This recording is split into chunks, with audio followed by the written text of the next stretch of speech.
Hi, I'm Paul Johnson. I'm with the Optimistic American. Politicians, political parties, the nightly news, and for that matter, social media, they spend an incredible amount of time trying to terrify you about today's conditions. They create this distorted view of what's really going on in the world, and in the process, oftentimes people begin to lose hope. They begin to lose a belief in the future, and they don't understand the opportunities that exist in front of them. Now, I've worked with lots of different groups as mayor. I've been involved in issues that were terrorizing to many of the people who were involved with them. Neighborhoods that have been hit hard by crime, police departments that were dealing with issues that are almost unbelievable, civil rights groups who were concerned about what was taking place inside their neighborhood on a nightly basis or in our communities.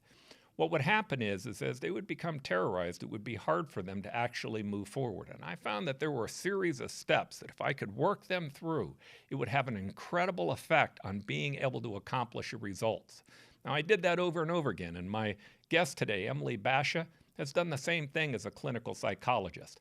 Together, we've worked to form what we call the 7 steps of hope, the steps to help you regain your sense of agency and navigate your way through this highly divisive world that exists today. Now, one of those steps that we're going to talk about today is called love and connection. Love and connection is an absolutely essential part of you being able to regain your sense of agency. If you believe in this message and you want to help us carry it forward, to help pull Americans back together and to give them their sense of agency, I hope that you'll push the subscribe button and for that matter, that you'll push it on to other friends and family members who you think may also need some help in this area. Again, I'm Paul Johnson. I'm here with Emily Bashah today, Dr. Bashah, and we're going to talk about hope. Thank you.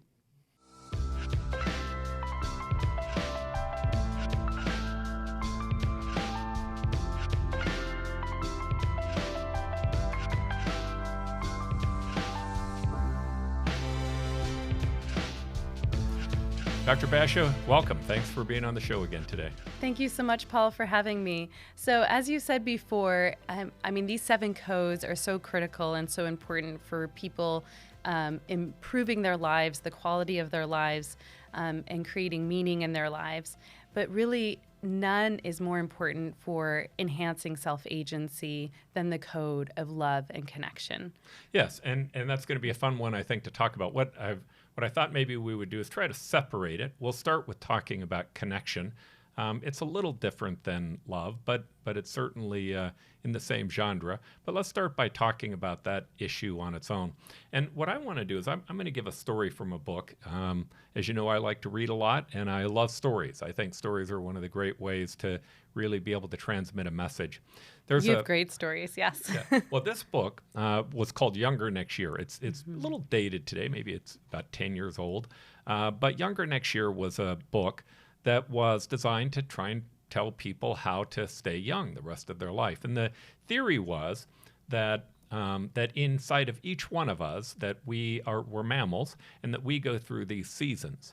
And the last season, which is winter, things begin to die inside of each one of us. And that literally that can happen on an annual basis, and that there are things that we can do that will improve our ability to stay younger. It's written by a cellular biologist. Again, I don't want to go too deep into it. I just want to tell the story. It's about like rejuvenation. Right. And the 2 items that most people would identify with quickly would be your diet and exercise, right? And that both of those 2 things that are very helpful. And by the way, his view of diet is very different than many books that you read. His view is if you don't keep eating a variety of foods and if you starve yourself, then you're telling your body you're dying, and it puts into place the wrong things. It actually goes in the wrong direction. But my favorite part of his book was how much emphasis he placed on the importance of staying connected to other human beings. The story that he tells, we just came back from Africa, and I think we saw this in a very significant way.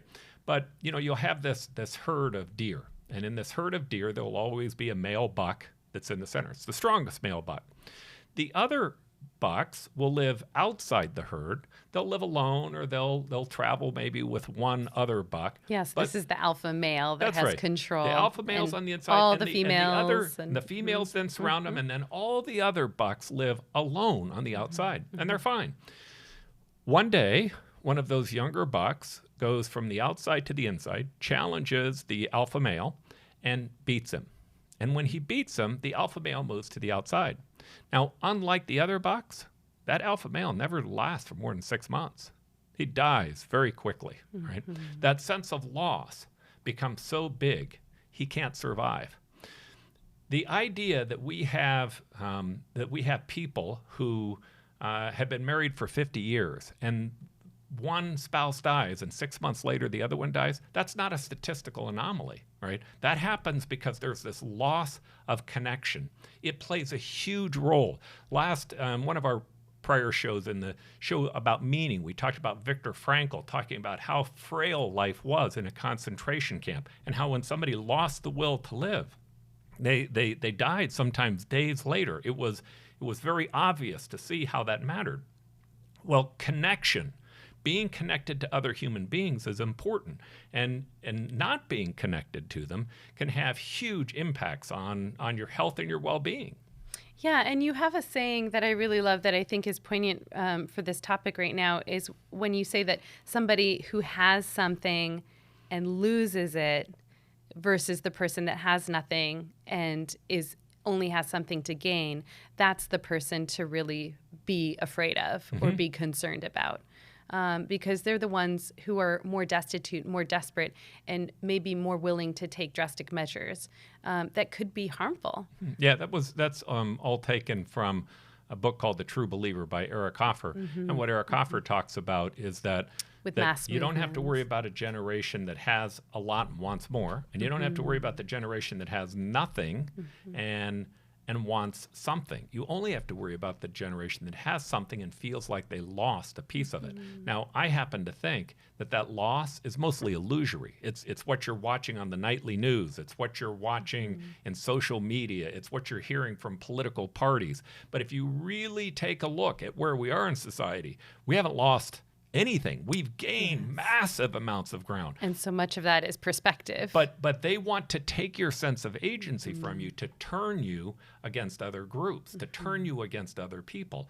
And the consequences of that can be detrimental for our society, which is a big part of why this show was here, which is to help give you that agency back. And while one of the things you have to do that is to know the truth, you also have to find the fifth step is you have to find love and connection. And connection, there's all types of health consequences that are tied to people who don't have that sense of connection.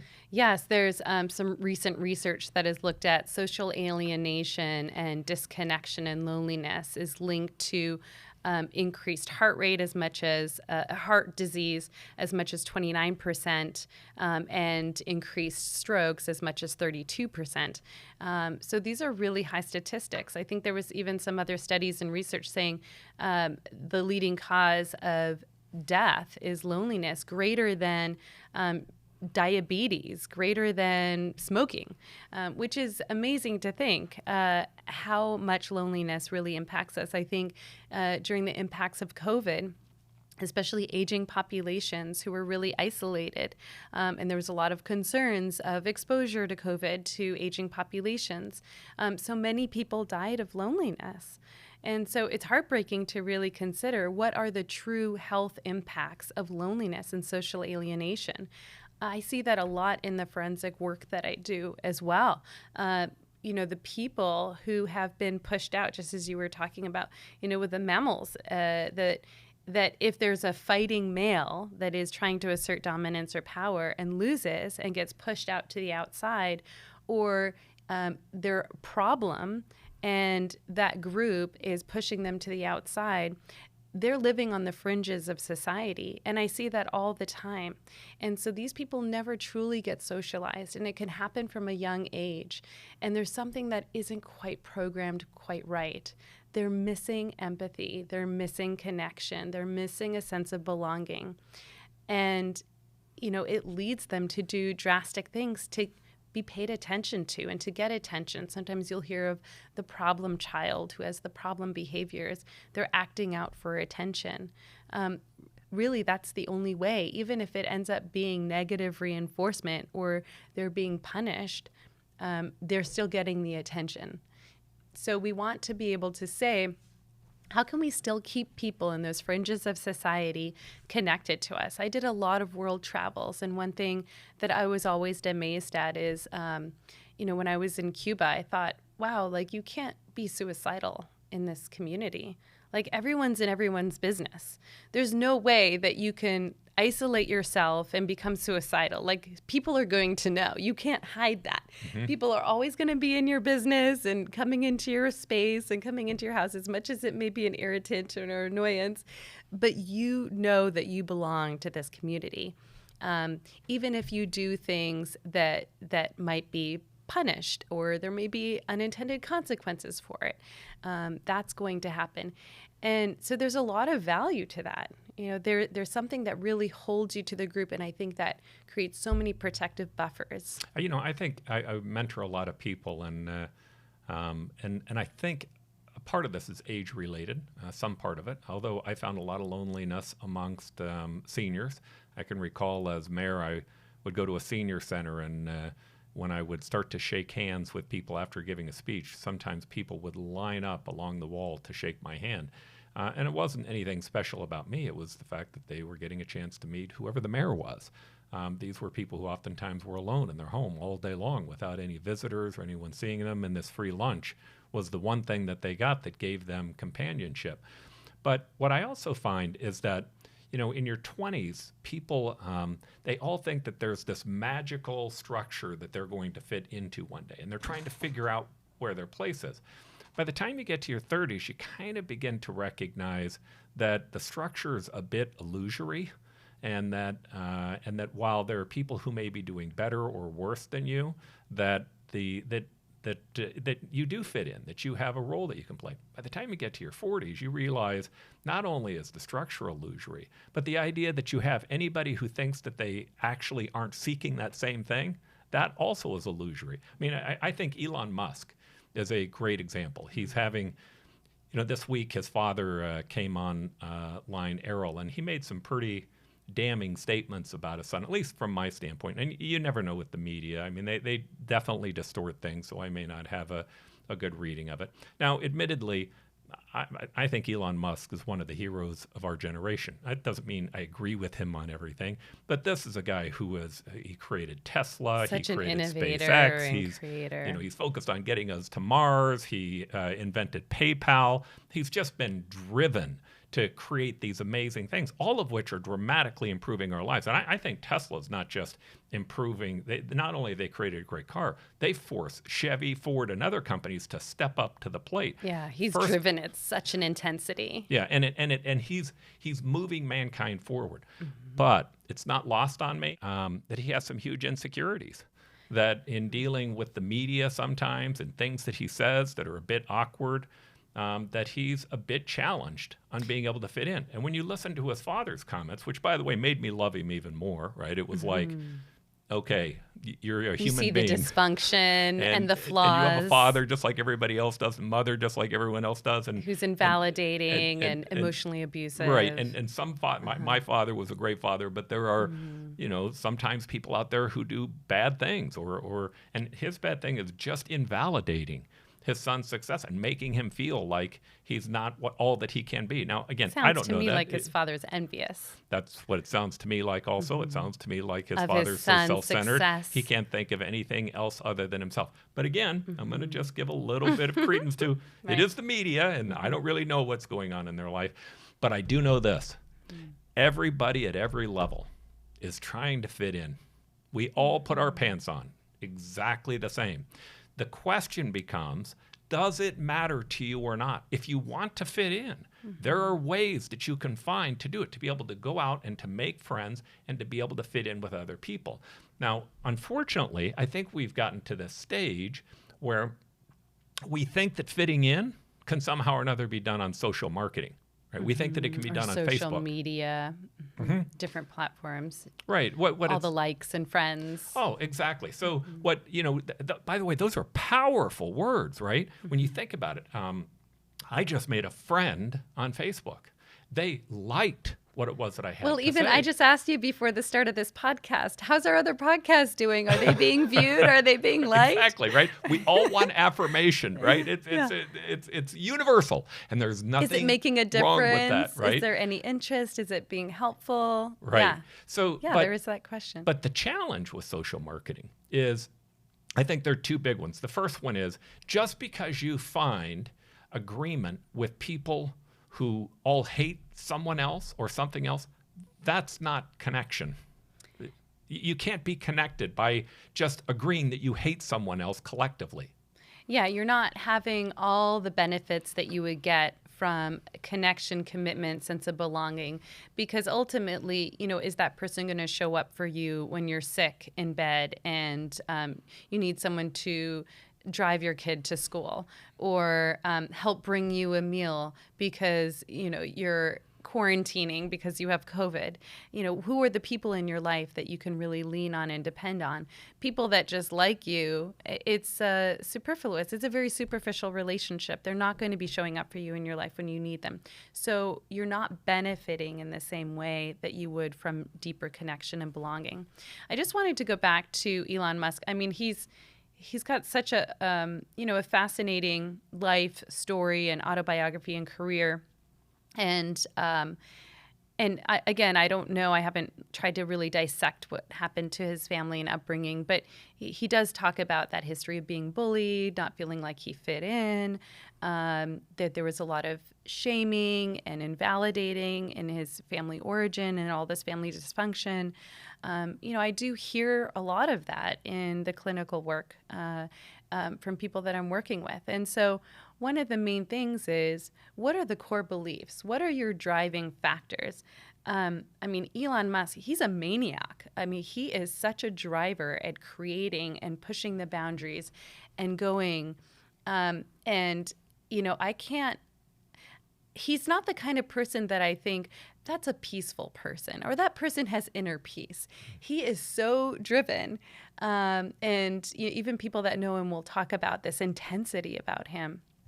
And we all benefit from that. But it is a sickness in him. I can't imagine that it's good or healthy on his body and being. But people who grew up in those environments ultimately have core beliefs that they're inadequate, they're incompetent, that they're undeserving of love, that they don't have any self-worth or self-value. And then those core beliefs get buried in so many other things. And there are so many other assumptions about themselves and the world and others and their relationships that it's really hard to pinpoint. And so they'll constantly be repeating these different patterns over and over and over again. And this is where habits get formed. And people will say, I don't know why I keep ending up in these dysfunctional relationships, or I don't know why I keep ending up with these narcissistic partners. And I would ultimately say, what does that say about you? Let's not talk about them anymore. Because sometimes when you shift that focus to blaming the other person, again, you're losing your self-agency. You don't have that control and power anymore. You're seeing yourself as a victim to the circumstance and allowing yourself to be dominated by other people. And I'm saying, let's shift that power back to you. Let's try and trace what were your thoughts leading up to this? What were your behaviors leading up to this? What are you manifesting for yourself that are attracting these kinds of people to your life? What kinds of trauma are you repeating because you haven't dealt with that childhood trauma from back there? It's so common to see people growing up with alcoholic parents end up with an alcoholic. And then they say, what does this say about me? Like, everyone's treated me this way in my life, like trash. I'm just so easily discarded. And it's not unusual to find that person then saying, all I want to do is prevent abandonment. It's like, well, why are you choosing these people who are more likely going to betray you and abandon you? And I would, again, come back to the self. Do you trust yourself? What would it take to trust yourself? Mm-hmm. Are you a people pleaser? If you're a people pleaser, you're constantly going to be putting your energy out towards the other and measuring yourself up against whether or not you're liked. And maybe the answer, also the question has to be asked is that really making you happy? And is it really you? Mother Teresa was a people pleaser, and I met her. I can tell you, I think it really did make her happy. to be able to please and help other people. But it would be a mistake to say she didn't believe in conflict. In fact, she had this senior home, I remember, that she was going to build in Phoenix for poor people. And the council person in the district, who was Hispanic, who I really cared a lot about, but she didn't want this project to happen because there was neighborhood opposition to it. So when Mother Teresa came to town and met with us, she just did this beautiful little talk about what was going on in the community and nationally, and tens of thousands of people came out to see her. And then she asked for a meeting with me by myself. She's all of about, I don't remember, she's under 5 foot tall, just this little teeny tiny woman. And but intimidating and powerful. Well, she then said, so where are you on my senior home that I'm building, or the group house that I'm building? I said, well, the council person from the district has some concerns, and she's blah, blah, blah, blah, blah. She goes, I didn't ask you about the council person in the district. I asked you about you. Where are you on this issue? Of course, I started to sweat down both sides. I began. You don't want to piss off Mother Teresa. Mother Teresa, right? And I said, well, she goes, I need a commitment. Believe in karma are you going to vote for this or not? I go, I'm voting for it. I'm in, right? So it went back to the other side, and the council person from the district came and chewed me out and said, I can't believe that you didn't stick with your commitment with me. I go, well, you talked to her. By the time she got done talking to her, she came to me. She goes, you're right. We're going to have to get this passed. But I love it. Concede to Mother Teresa when in doubt. But she loved helping other people. And I think that we always should think about how we can help other people. But we also have to think about, how do we love ourselves? How do we find peace within ourselves? And what I am positive of is you're not going to find it in social marketing. These companies, these multi-billion-dollar companies, have built out these networks that are based upon this concept that they're going to give you friends and give you likes, and that people are going to see your children's stories. But there's a darker side to this nirvana. And the darker side to it is that it doesn't sell. It doesn't duplicate itself nearly as much as negative information. So once you start taking a look at being negative, all of a sudden other groups can begin to feed into it. And then they begin to distract you out to other types of social sites like 4chan or 8chan, things other than Facebook, where it becomes even darker and more negative. It's a rabbit hole. And that rabbit hole benefits financially these companies, but it doesn't really benefit the individual. If you really want to find connection, I agree with you. You have to figure out what it is that you want, but you also have to be willing to extend yourself out to other people. You have to be vulnerable. You have to be willing to talk to people. You have to go to places where you can meet other people. And it's not just about finding romantic love, which seems to be the focus. It's about finding connection. Yeah, and that could be through business. It could be through support systems. It could be through volunteering. It could be through workplace. There's always opportunities to create connection on your hikes, and you're passing other fellow hikers by. Right. There's always opportunities. A local coffee shop that you frequent, take the time to really get to know, okay, what is this person? What are their stressors? What motivates them? Get to know them. So oftentimes, I'll hear people say, oh, I feel like I don't belong in this space. I feel like awkward. I feel like everyone's kind of fake and phony in this room. I feel like I don't belong, and it's making me super self-conscious. And then I end up kind of laughing at jokes that I don't even think are funny, and I feel like this imposter, and I don't really belong in this room. And I would say, no, you have the right to exist. You have the right to speak up. You have the right to be seen. You have the right to be heard. If you're the one that's holding yourself back because of all these other things that you're telling yourself, you're the one that's giving up your power. You're the one that's giving away your self-agency. And you have to believe that you are deserving. You are deserving. All right, so what is antisocial behavior? So antisocial behavior, oftentimes people will talk about it as somebody that lacks social skills. They'll say, oh, they're antisocial. But in the way that we talk about it clinically, that's not correct.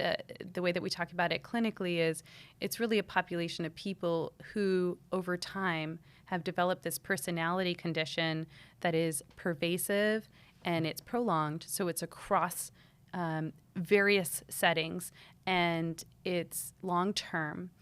and where people really lack a sense of empathy. They lack a sense of connection. They're more willing to manipulate you, to take advantage of you. They're very goal-driven, and they don't mind using people. And you'll see this in different settings. It may cause them legal consequences, and there's going to be other implications. And for them, there is no like empathy or compassion for other people that they might be using. Now, what and I like about this manipulating. definition, what % of the public would you think have that actual condition? Well, I mean, you can say a majority of people who are incarcerated might, have met this criteria, but there's really only 1% of the population who would really meet the criteria of being psychopaths. Very extreme forms of that social deviancy. But you might find somebody whose life experiences have led them to lead antisocial lives. And it's been reinforced because they've been able to take advantage of people. They haven't really had true opportunity to be successful. There's so much we can learn from that behavior, and that we can recognize that if we do the opposite of those things, that we're going to find a whole different level of success. Meaning we may not have the pathology that that person has, but if we can say, you know what, I'm going to be empathetic. I'm going to listen to other people. I'm going to try to understand where they're coming from. I'm going to put their needs a little bit in front of mine. I'm going to, I'm not going to be selfish in the way that I approach this. That there are things that you can learn from them that you can apply in life, knowing, hey, if I just do these things, I'm going to build more friends. I'm going to have a better life. I'm not going to end up being in a position where I'm isolated and where I'm locked out. Yeah, it's interesting because I'll have this opportunity to read sometimes tens of thousands of pages of records on a person before I go to see them. And I've got such a distorted perception of them before I see them. And then when I meet them and I start asking them questions and they start telling me about their childhood and their history and how they think about the world and their lives and their relationships and how all these people have hurt them and harmed them and how that made them into this hostile person. But really, ultimately, they're broken and they want love and they've been constantly abandoned and rejected and abused. They live in a hostile world. And even things in South Phoenix, you wouldn't even think about that. We live in the United States and it sounds like they're in a war-torn territory. Or in Chicago, and I think about that. I'm like, well, they hear bullets every day and that becomes a daily part of their life. And they become desensitized to that. And, knowing about the losses in their life, they have a best friend who was murdered. They have a family member who was murdered. They have other family members who are in prison for life because they murdered somebody. And it's just constantly engrossed in their life. But when I meet with them, human to human, across the table, I mean, sure, there's a power differential that's there, but oh my gosh, it's such a different picture that is portrayed. And I really, I try to put that into the work that I do to humanize this person. Again, not condoning that what they did wasn't wrong, but at least humanizing, how did this person get there? How did they get to be who they are? I spent a lot of time in those kinds of neighborhoods where those challenges exist. I listened to the debate today where there's kind of a lot of disagreement between Black Lives Matter and police departments. And it's possible I've been to too many police officers' funerals to have a completely objective point of view on this. But what I can tell you is that when you break it down and you get people to talk, it's amazing how things change. If I were to go into a neighborhood that was a minority neighborhood, and I were to tell them, okay, so part of why you're being followed more by police officers is you have 4 times more police officers in this neighborhood than wealthy neighborhoods have, which is a fact. It almost is always true. The way you deploy departments is you put more people into areas where there's a higher crime rate. And those people who are in those police cars that are doing that, if you would like, I can promise you that the wealthier neighborhood would like to have more of these police officers back in their area. Yeah, Maryville versus Fountain Hills. Right. Well, that's a Phoenix model, but I've been in cities all over the country. I've campaigned for presidential candidates all over the country. It's always the same. Yeah. Right? It just is. Well, if you did that, those minority neighborhoods would go crazy and say, you know, what had happened is the shop owner who says, hey, you're breaking into my yard, stealing, or people stealing from me on a nightly basis. Don't be taking cops away from me. Or the guy who owns a small 7-Eleven and he's being broken into. Or the mom whose baby's sleeping in bathtubs because drive-by shootings are happening on their neighborhood on a nightly basis. And by the way, when that police officer's driving in that neighborhood, they're hearing those shots. And that begins to make them worried about whether or not they're going to go home. And that creates a whole different psychology for them than exists in the other neighborhood. But if you can get them to talk, if you can get neighbors and police officers to talk who care about their neighborhood and who care about the community, it is amazing the results that you can find. Now, that to me comes back to what I found as one of my steps was love. Love is important. Now, I think we get confused on love. So in this section where we're talking about it, what I'd like to do is I'd like to try to divide love up. Okay. So the Greeks had 7 different terms for love, which I think was much more useful than the one that we have. Martin Luther King, who was someone who I greatly admired, and Martin Luther King had problems. There's no doubt you can look back at his issues. They were issues, but he moved forward the idea that all individuals deserve dignity. And to me, that's the standard as an American. When I look at Thomas Jefferson or Martin Luther King, I say, did you move that standard forward or did you move it backwards? Did you move the collective forward or did you move individualism forward? And Martin Luther, measure. Yeah, he moved it forward for us. But he said, let's take these 7 measures, let's turn them into 3. Now, the 3 that he used, he was a preacher, so he took them from the Bible. It was Eros was 1, Philia was 2, and then the third one was Agape, all right? And the first one, Eros, was romantic love, right? Now, what's interesting about romantic love, that's one that we usually are thinking about when we talk about love, but romantic love, it's pointed out by him that it's more selfish, right? Not that it's bad, it's not bad at all, but we come into a relationship wanting that passion, that joy, sometimes sex. We want to feel good about who we are with the person that we're with. To feel desired. We talk about the chemistry and the magic that comes with it. Consequently, it's a bit more selfish, but nonetheless, it's important, and people want it, and they should be able to have it. Philia, it ends up... can become addictive, too. It can become addictive. I think definitely people can become addicted to it because Philia, which is in Martin Luther's term, is kind of a combination of others, but it meant brotherly love. In fact, Philadelphia is, their slogan is the city of brotherly love. Philia means brotherly love. That's the name actually means that, right? And by the way, the opposite of philia in Greek is phobia, right? Fear, fear, love, fear, love. They're on opposite ends of the equation. But philia is more family and brotherhood and sisterhood. It's instead of being a binary decision, it's more both sides end up having a benefit from it.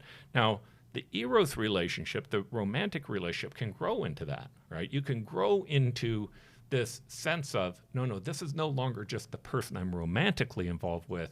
This is my family.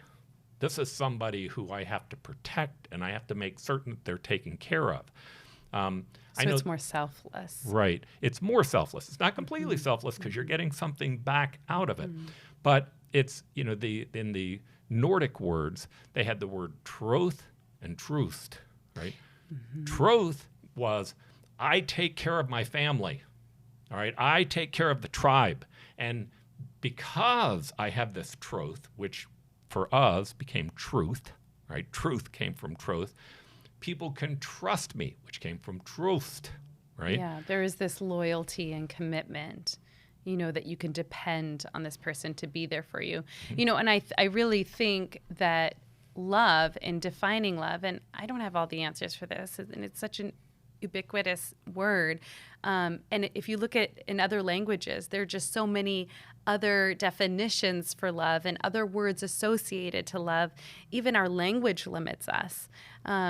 We can't necessarily define it purely with the English language. This is where art and music and other things can help us express what's going on and what we're feeling when it comes to love.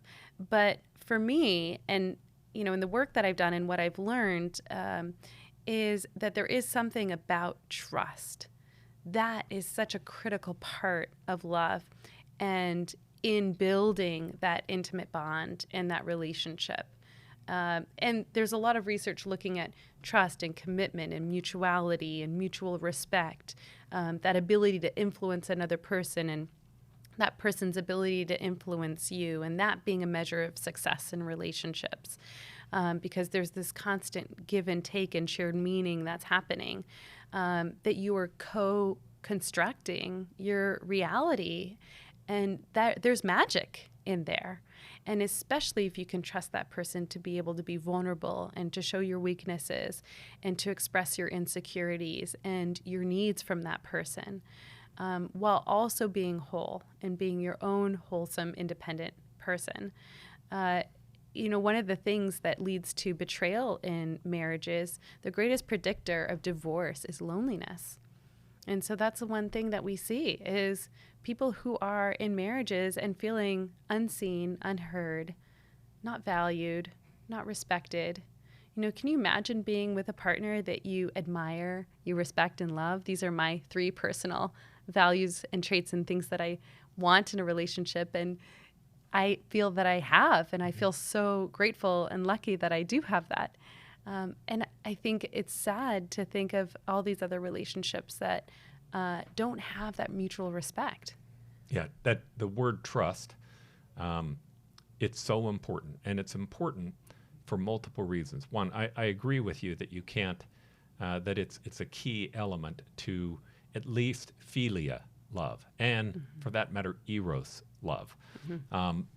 We'll talk about Agape in a moment, but for those two, it's important not just because you want to trust the other partner, but you have to be able to have conversations. Look, all of us have conflicts. We just do, right? I want A, you want B. I'd like to go here, you'd like to go there. I'd like to have 25 kids, you'd like to have 1, right? There's all these things that are in a relationship. Sex can become a big one.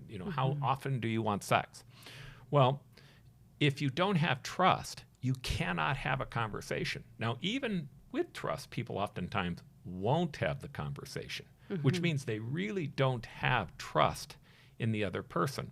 But once you gain trust in the other person, you know that, hey, if I mess up, I like to call it pre-forgiveness, that you know that I might mess up in what I'm about to say, and that you'll pre-forgive me. All right, you'll give me a chance to try to explain it and to try to say what it is that I mean. And oftentimes, I didn't know what I meant exactly when I said it. It was a disjointed idea, but there's enough trust with me and you to know, hey, I've got something that's on my mind and I need to talk about it and I need to filter it and I need to sort it out and I need help, right? And if you can't trust people, well, then you can't sort it out. You have to just kind of do it by yourself. Yeah, and in that instance with pre-forgiveness, I think, you've built the core of the relationship and there is a strong bond that's there that you've invested in creating, that you're able to say, okay, this is a minor thing.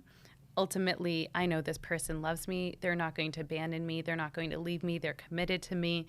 And maybe this other minor thing felt like it was going against the grain, but I'm not going to be constantly attacking that person or disgracing that person or minimizing them. Because as soon as you start to engage in that pattern at that frequency, you're then leading more towards having a fractured relationship. And amazingly enough, back to the purpose of kind of why we've done this, which is a power struggle, which is how we allow these huge divisions that are happening in our communities, what we're watching on the nightly news, to become something that divide us from people who we love, right? And I've been guilty of this. I in everything I do, I tend to do it with people. I have a running club, and I have a group of people who I send out 80 texts a morning, and I don't know, 5 or 25 will show up on any given day. And we have talks. And these are people I've been running with, many of them for 30 years, 35 years. I go to the movies on Sundays, and I invite 80 family members to it, right? And we have conversations. Well, in those conversations, oftentimes it will turn to politics. That just happens. And I I really do care a lot about politics. It matters a lot to me. But in those conversations, sometimes people will say something that is offensive to me, and I'll shoot back and embarrass them or upset them or make them feel bad. And I've created divisions between me and people I love by those comments, right? Now, fortunately, in many of my groups, when we do this, I see as kind of like old people sitting on a park bench. We like to go out to the park bench and argue and fight, and then one might storm off angry, but they come back the next day to the park bench because they kind of want to be a part of the communication. And there's a way to disagree respectfully. And I come down to this. Don't give up on the people that you love. For the people you don't even know, right? And maybe more importantly, if it's selfless, if you really care about them, instead of your answer being, I can't believe that you would support that, you're going to undermine the country. That maybe the right response is, well, I don't have that same feeling, but I really want to understand why you feel that way. And dig in and try to understand it. It's not designed to change your mind. It's designed to try to build a connection between them, trust between them, where you know that you're not going to let some silly political issue get between you. And again, I spent my life in politics, but the one strong piece of advice that I would give to people, do not let politics stand in the way of your relationships. It will harm you. You will lose your sense of agency. You will lose your sense of self. It's not nearly as important as the people that you love and the people that you care about. Yeah, and I think it goes back to knowing your truth and knowing who you are. And, if you are a cynic or you're likely to engage in self-betrayal, or if you're self-judgmental and you're judgmental of other people, you're going to be constantly separating yourself and looking for comparisons and possibly blaming and externalizing all of your internal problems. And so I would say, look at your life. Are you satisfied? Do you feel alone? Are you happy where you are? If you're irate and self-righteous and constantly blaming the world and others and your family members, or even your abusers for that matter, how is that helping you?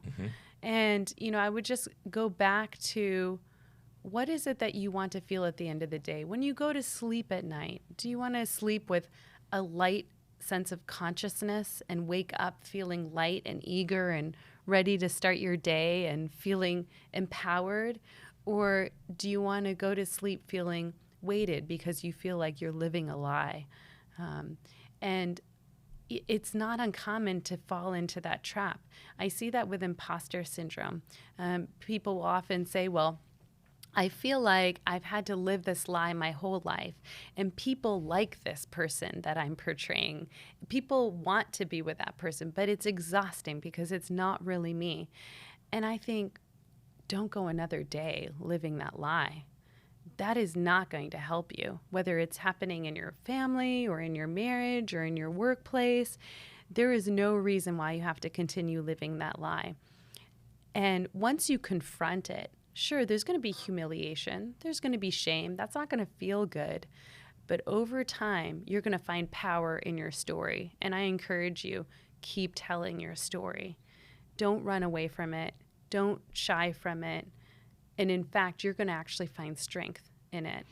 And it will take time and it'll take hard work. So a moment ago, those words, truth and truth, meaning truth is related to trust. It connects to what you're saying in this way. You cannot live a lie. You cannot live a lie. I have had friends who have thought that they could. I've had friends who were, they were decent people, but they weren't happy at home in their life, and they were having an affair, right? And so they were living this whole separate life. It never fails. It catches up to you. It catches up to you. So if you're not being truthful about your needs and who you are and what you want, if you're not being truthful, if you're living a lie, you're presenting to people something other than who you are, well, of course you're going to get back a response and get back relationships that aren't going to be related to what you want. They're going to be related to what you've projected, to the lie that you've projected. And consequently, it is inevitable there will be a crash. To get to trust, you have to be truthful. You cannot live a lie. It's and that's not the sustainable. Self-betrayal that we're talking That's about. right. Yeah. Now, the last part of love that I think is important, and it's my favorite, definitely, is agape. Now, there's Eros, again, the romantic love. There's Philia, which is the brotherhood or family love. But agape is one that is almost a love of a godly love. It's a love. Now, remember, this was the Greeks who invented the word, but they believed that God had the ability to love everyone. And that means that you can even learn to love your enemies. You'd asked me on a prior show, do you really think you can love people that you don't know? And the answer is, I'm absolutely positive that you can love people that you don't know. That the men and women who ran up in the towers, in the 9/11 towers, to save people, they were showing a form of love. It's not Eros, maybe not even Philia. Courage and bravery and honor. And it's a love of integrity of a group of people, many of whom they would have fought with politically, who they might have disagreed with politically on any given issue. But they were willing to create an ultimate sacrifice for this term of agape. And agape is the concept that Martin Luther King tried to bring people to, which is that you can love other people that you don't know, and you can love your enemy. Now, his theory was that when the white nationalists, when the racists in the South were doing harmful, terrible things to African Americans, that when they would call them names, when they would call them slurs, when they would maybe beat them with sticks, that the approach that they expected back was for the black person to get angry and to respond back equally. And then they had another step that they would go beyond that, right? That the white supremacists would go beyond it. Because once they got you angry and you fought back, then they were going to take the next step. And over a period of time, what happened was the feud begins to become difficult to know who actually caused this. Who caused it?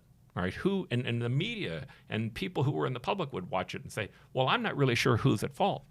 What Martin Luther King knew was that if they responded with hatred and you responded with love and you didn't call them names and you didn't strike back, and when they hit you, you didn't hit them back, that it would become very clear, one, to the public, who the aggressor is in that who the aggressor was. situation. But even more importantly, even to the aggressor, they didn't know how to deal with it. They didn't know how to deal with the idea that I had expected you to respond to me with anger. There isn't justification now. It's not a self-defense issue any longer. That's right.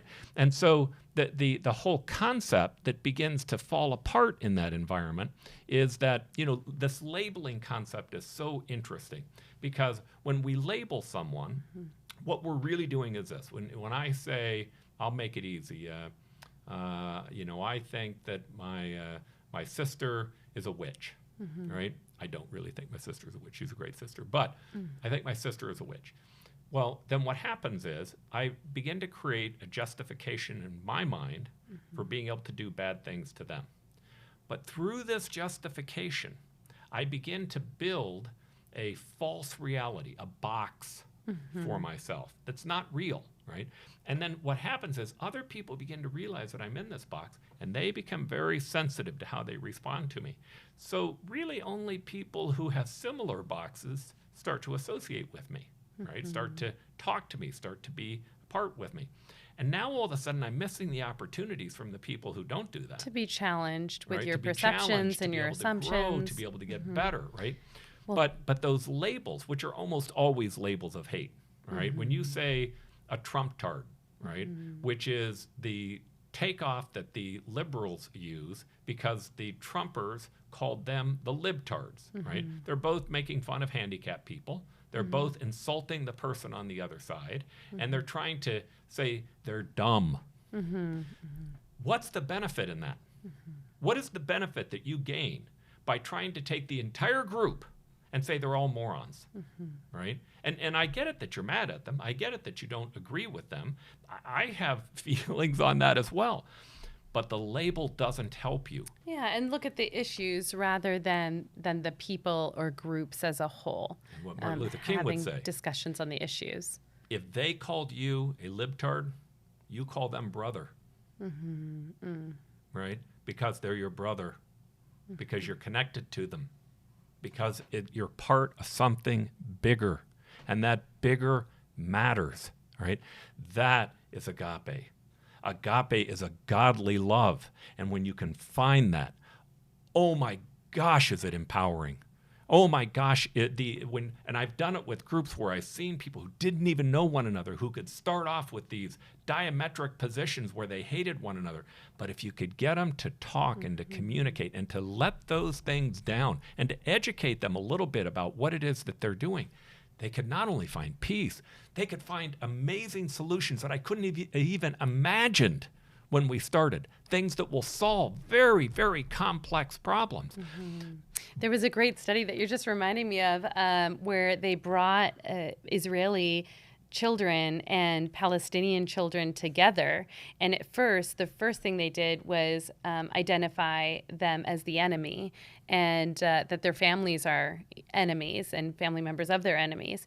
But over time, they started to play soccer together. They started to talk about what music fans what movies and music they liked the most. And they were teenagers and children. And over time, they found ways to bond. And then they started to see that they were more alike. They were eating together, and they started to see they were more alike than different on a human level, because it's not just this imaginary other that you can dehumanize and vilify. It's so much harder to vilify somebody that you're in face-to-face with. Because ultimately you're able to see the connections rather than the differences. And that definitely helps. But I want to go back to just imagining for a moment, loving somebody who's beating you with a stick. So I have a reaction as you're talking about this. I think, okay, this is aspirational, but I wouldn't necessarily be teaching this to my clients. So I'm thinking about, people who have been horrifically abused, sexually violated, or sexually victimized. And, I go back to you. Like, what is helping or harming or hindering you from growth? Are you learning? Are you growing? Are you transforming? Are you developing? These are the objective measures. Loving the enemy may not ever be possible for some of these people. But finding forgiveness or empathizing or trying to understand or have compassion for the other in order to help yourself let go. It's not possible if you only have one word for love. All right? There's a reason the Greek had 7 words. Yeah. Right? And agape means, it is love. I mean, if you do the direct interpretation into English, it is love. But it is different. And the things that you've spoken about, I can't make recommendations on those. Those aren't my specialty. But here, let me give you some examples so you can think about it. So we know of great genocides. All right, you're Jewish, you know of the Nazi genocide, you know of the Iraqi genocide because of what happened to your parents. Yeah, the focus is on healing. Right. You can also know what happened with Pol Pot in Cambodia, what happened in China with the Great Leap, what happened in Russia with the Gulag. But the one I like is Rwanda. All right. Now, in Rwanda, there were Tutsis and Hutus. The Hutus outnumbered 10-1 the Tutsis. But the Tutsis, the Belgians, what they basically did is they created lines of people, and they said, okay, we're going to go through this. And the African black who has a smaller nose and that has smaller ears and has bigger eyes and that is taller and that is good looking, we're going to put in this line. And then the people who have rounder noses and rounder cheeks and that it was totally arbitrary. Right? And they separated them up. And what they did, even in the same family member, they were dividing people and they up. took that small group and made them house servants and had them working inside the home. And they created a separate, not race, although Hutus and Tutsis think that they are a separate race, or thought they were. They created they created instead just a more isolated group that had been pulled out, who, as they began to reproduce, they reproduced the same features. But they were originally arbitrary divides. Yeah. The Hutus were extremely jealous So they created this plot.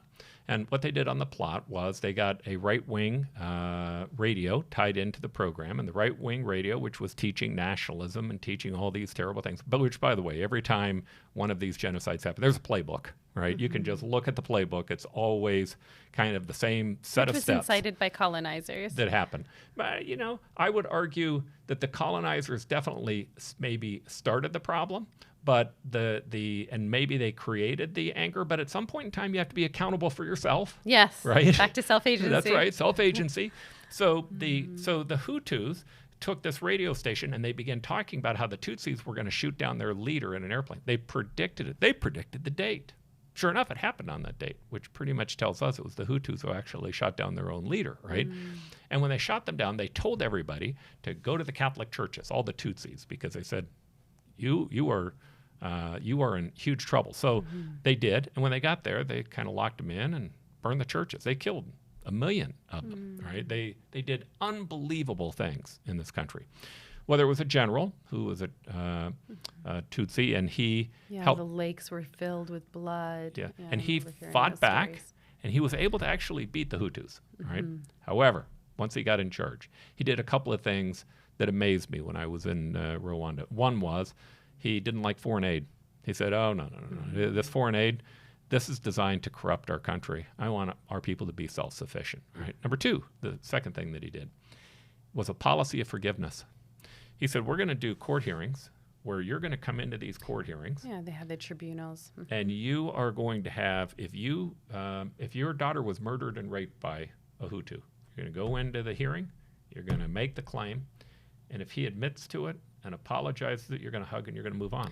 This is the difference between restorative justice versus retributive justice. Restorative justice is about restoring something that's been broken or taken or damaged, and it's offering healing, whereas retributive justice is more, eye for an eye, tooth for a tooth kind of mentality. So it is, by the Greek's definition, agape.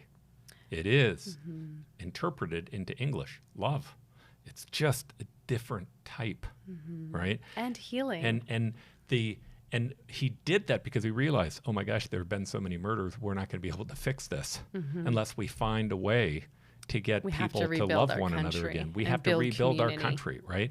That we have to forgive one another. We have to forgive. We have to listen to people that we don't necessarily agree with. Oh my gosh. That's where we are here, right? And we don't have near the problem they have, not near the problem they have. And it's been over-exaggerated by the media. But the problem that does exist, how are we going to fix it? Are we going to fix it by when a Trumper calls you a libtard, by you calling them a Trumptard?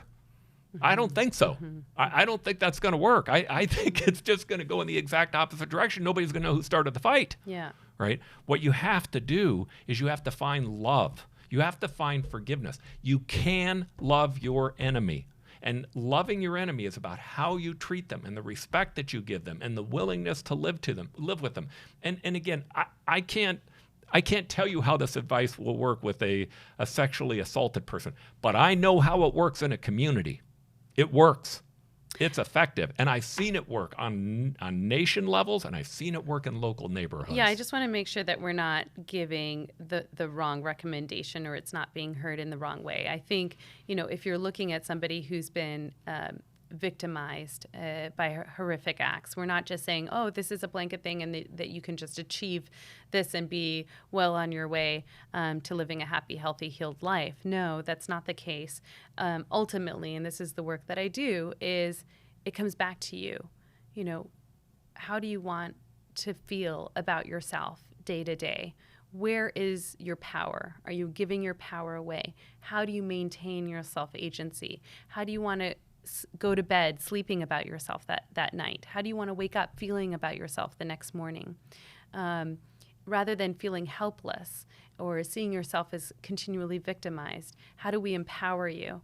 And it may come through the work of forgiveness and finding ways to heal yourself. May be about letting go of that pain and moving on and not holding on to that hatred or holding on to that spite or that jealousy or envy or whatever those things are that are preventing you from being able to move forward.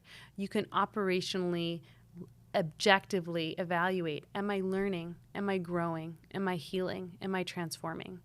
Yeah, and Martin Luther King, he wasn't saying, hey, you know what we need to do? We need to go to a Ku Klux Klan meeting and go to their living room and sit down and give them all big hugs and just love them to death.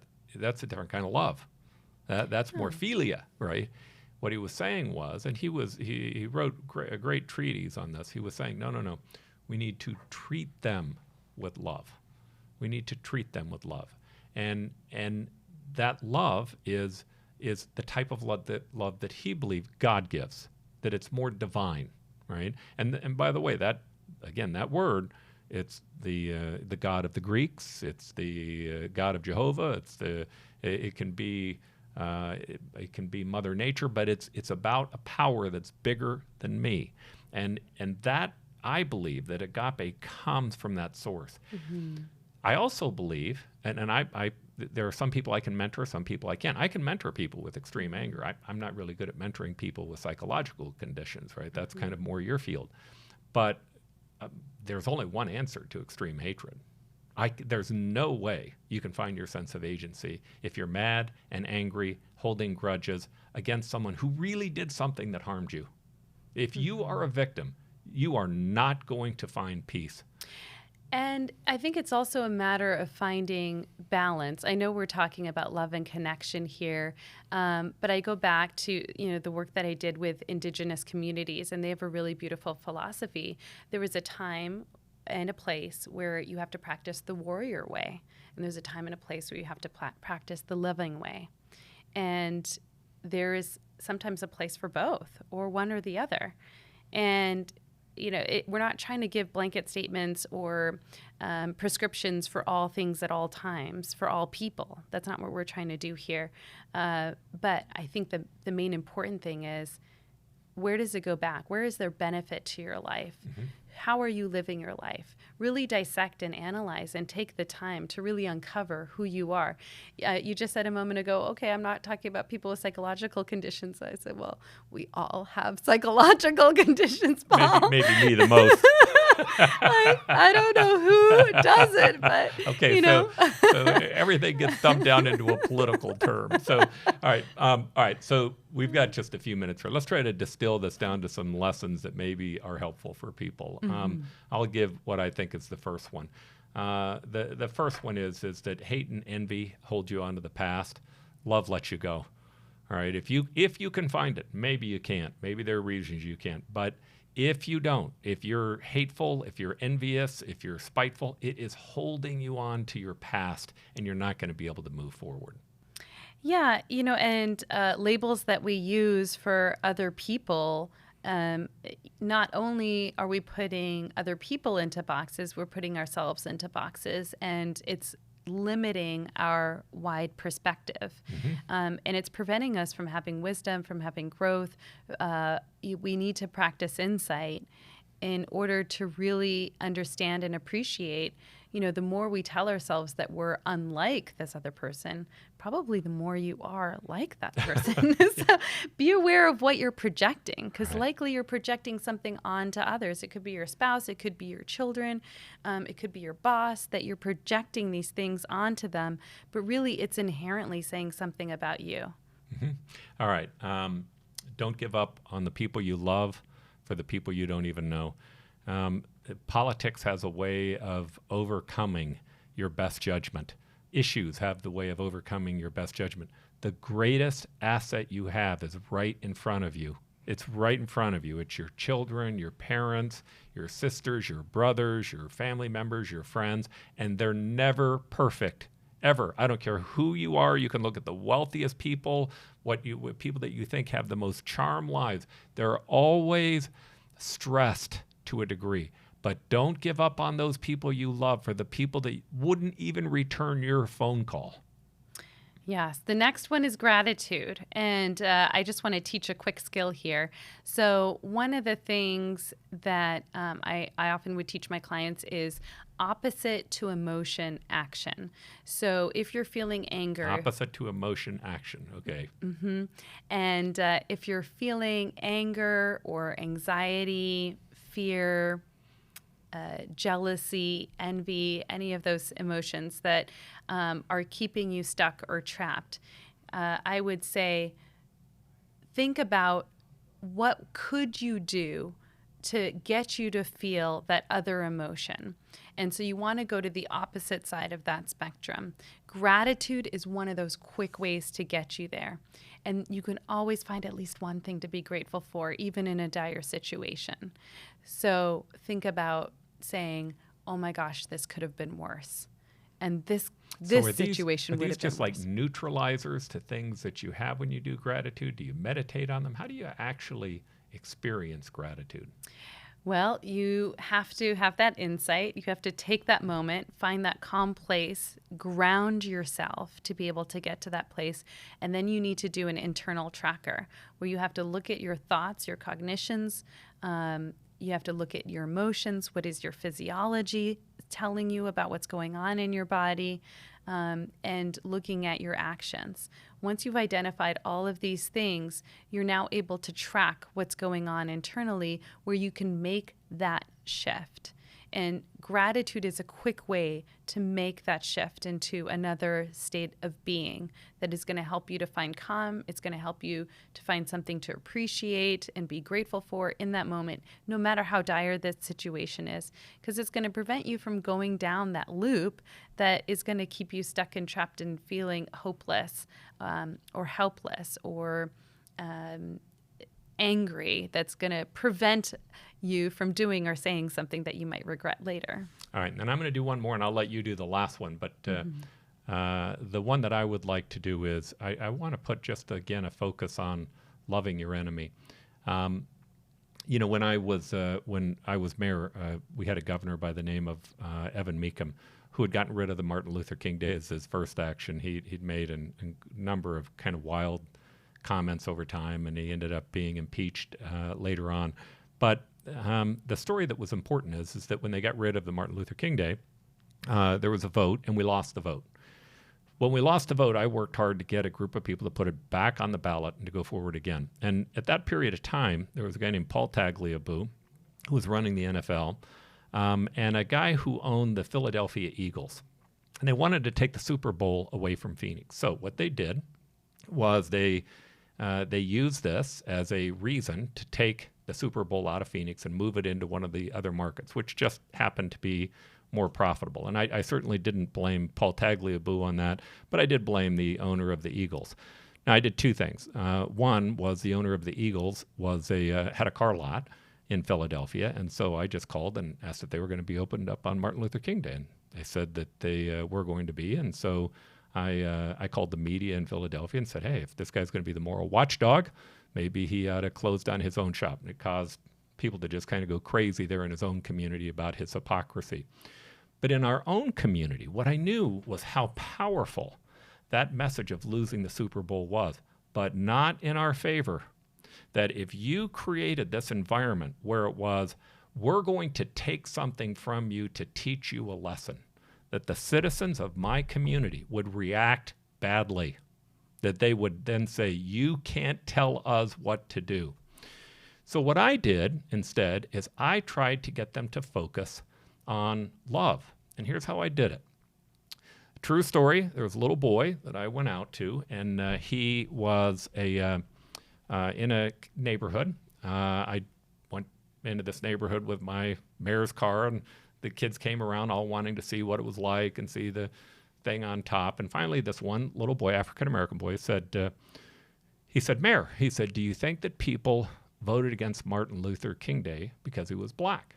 Now, I did my best to try to explain it to him that it wasn't true, right? That's not why the Martin Luther King Day went down. It wasn't about Martin Luther King. It wasn't about his skin color. It was about all these other things, right? But I said the bottom line to it is, here's one little boy growing up in our community who believes that his opportunities might not be the same as everyone else's because of the color of his skin. Mm-hmm. I said, there's the reason.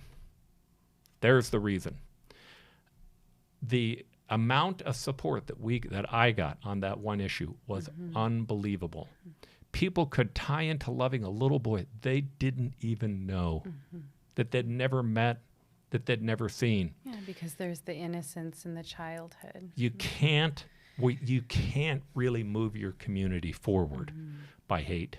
It will work for a period of time. But to really accomplish the great things, you have to use agape. You have to use love. Beautiful. Oh my gosh, that one's a powerful one.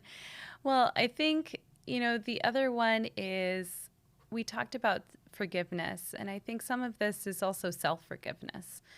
So really being cautious with how hard you are on yourself, not just how hard you are on others, but allowing yourself the grace. Treat yourself with grace. And I think when you can get there, you can also extend it to others. All right. Thank you, Emily. Yeah. Thank you, Paul. So let's see. This is our 5th one. I know we have a couple more that are left. The whole focus of our show has been to try to make certain that we help people find that they find their sense of agency. And this show is not only designed to try and help you find your own agency, but when you know of other people that are struggling, to be able to do the same thing. In that regard, if you're watching the show and you liked it, not only subscribe, but forward it on to other friends. Thanks again. This is Paul Johnson, Dr. Emily Bashah, here talking about hope, love, and connection. Thank you very much. Thanks for joining the Optimistic American Show. Now, help us grow by subscribing to our channel. If you enjoyed the episode, please leave a like and a comment.